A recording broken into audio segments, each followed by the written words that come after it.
అయ్యవ ఉన్నంతసేపే రూపాయి బలం వాళ్ళెవరు ఒక్కరు ఆడోళ్ళ కాటన బలము అవయ్య మీద పిల్లలకు భోగాటకం అన్నారు.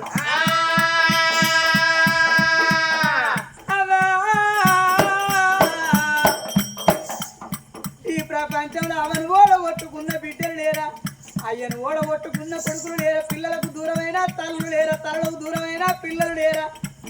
అవనీకు సావన్న మేడ నీ నోటికెందుకు వచ్చింది? చచ్చిపోయినోళ్ళు కానత్తల్లా వాళ్ళకు నీరే చెప్పుతల్లా. ఈ మైలారము గ్రామములోన ఒక్కొక్క రోజు గడిపి ఈ ఆటికి 11 రోజులు గడిపిపోతున్నాయే. చచ్చిపోయిన వాళ్ళు కానత్తల్లా ఇయ్యాల వీళ్ళ ఇంటికాడ దౌడు వారి ఇళ్ళల్లా